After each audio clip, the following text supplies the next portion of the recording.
84 लाख योनियों के बाद में एक बार मनुष्य जीवन मिलता है और इस मनुष्य जीवन को भी हम गवा देते हैं। क्यों गवाते हैं? सब कुछ पता होते हुए, सब कुछ जानते हुए, पता है कि अगर अधर्म का आचरण करेंगे तो भवसागर से पार होना मुश्किल हो जाएगा। पाप करेंगे तो भगवान को प्राप्त करना मुश्किल हो जाएगा।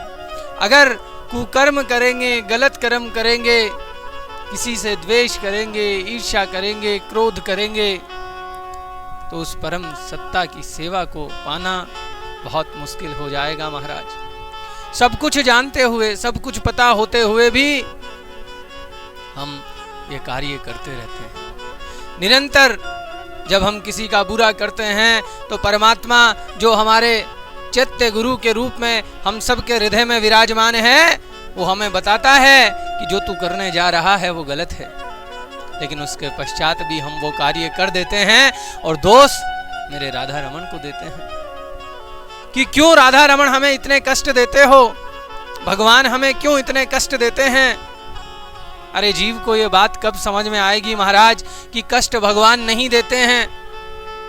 कष्ट तो जीव स्वयं अपने कर्मों की वजह से पाता है, क्योंकि जीव कर्म ही ऐसे करता है जिसका फल उसको भुगतना पड़ेगा महाराज। आज नहीं तो कल ये कर्म का चक्कर जब घूमेगा तो अच्छे अच्छों को धूल चटा देगा महाराज, अच्छे अच्छों को धूल चटा देगा। अरे रावण को भूल गए जिसकी सोने की लंका थी, लेकिन उसने भी गलत कर्म किया था तो अंजाम उसका गलत ही हुआ था।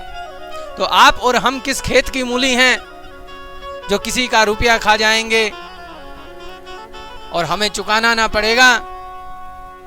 मैं आपको कहता हूं महाराज, अगर आपने किसी का 1 रुपया भी खाया है तो हो सकता है इस जन्म में आप जो हैं बच जाएं, लेकिन अगले जन्म में गधा बन के चुकाना पड़ेगा महाराज, गधा बन के।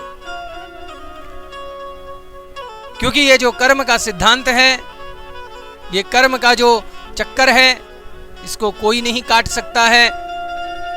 क्योंकि जो कर्म आप करेंगे उसका फल आपको निश्चित रूप से मिलेगा।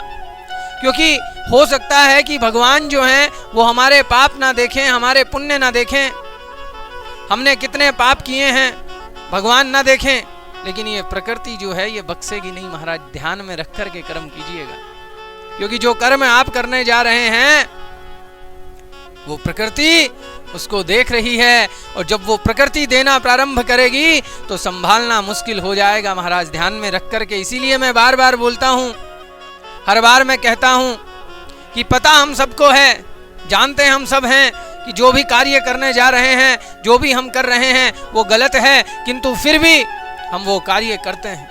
अरे विचार करके देखिए, ये प्रकृति जो है वो हमें अनंत गुना होकर के जो है वो चीजें लुटाती हैं। अगर हम इस प्रकृति में एक बीज बोते हैं तो उसी एक बीज से वो हमें 100 दाने पैदा करके देती है।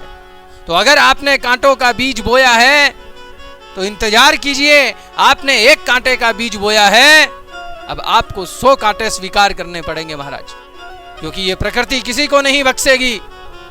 जो कर्म आप करेंगे निश्चित रूप से उसका फल ये प्रकृति आपको देगी। यदि कांटों का पेड़ बोया है तो कांटे ही उगेंगे।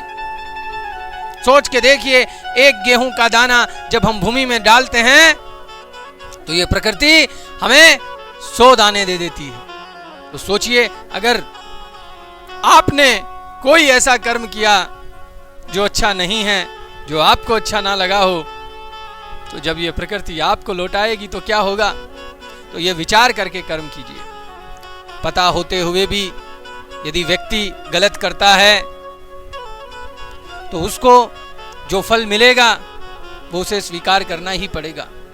हो सकता है कि जाने अनजाने में किया गया कोई भूल क्षमा योग्य हो, लेकिन जान करके किया गया कोई भी कार्य जो गलत है वो पाप की श्रेणी में आ जाता है, वो अपराध की श्रेणी में आ जाता है।